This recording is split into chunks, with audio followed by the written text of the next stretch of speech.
વિશ્વ પર્યાવરણ દિવસ પર ગાંધીનગરના મહાત્મા મંદિરમાં યોજાયેલા કાર્યક્રમમાં મુખ્યમંત્રી ભૂપેન્દ્ર પટેલે ગેરરીતિમાં ગળાડૂબ અધિકારીઓને ટકોર કરી કુદરતથી વિમુખ થઈ પર્યાવરણના ભોગે વિકાસ થઈ ન શકે એમ કહેતા સીએમએ અણહકનું લેનાર કદાચ અહીંથી છૂટી જશે પણ કુદરત તેને નહીં છોડે તેની સજા આપીને જ રહેશે તેમ પણ કહ્યું। સાથે જ કહ્યું કે આપણે ત્યાં દરેક વૃક્ષમાં ભગવાન અને જ્યાં જીવ છે ત્યાં ભગવાન છે એમ મનાય છે। તેના માટે કુદરતે વ્યવસ્થા પણ ખૂબ સારી કરી છે।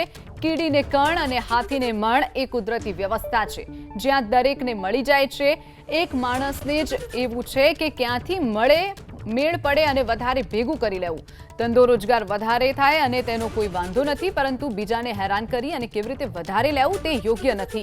આપણા હકનું કમાવવું જોઈએ પણ બીજાના હકનું ન કમાવ તો કદાચ માણસ માણસને છોડી દેશે પણ કુદરત કોઈને છોડતી નથી તેવું સીએમએ કહ્યું છે।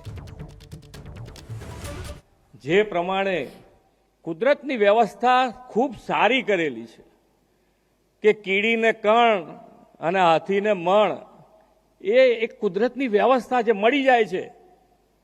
એક માણસને જ એવું છે કે ભાઈ ક્યાંથી વધારે ભેગું કરી લેવું અને એનોય વાંધો નથી। ધંધો રોજગાર જેટલો વધારે ને વધારે થાય એનો કોઈ વાંધો નથી પણ બીજાને હેરાન કરીને કેવી રીતે લઈ લેવું, અણહકનું કેવી રીતે લઈ લેવું અને પછી જ્યારે સજા થાય ત્યારે ખ્યાલ આવે કે હારું આ તો આપણે કદાચ માણસ એકબીજાને છોડી પણ દે પણ કુદરત કોઈને છોડતી નથી।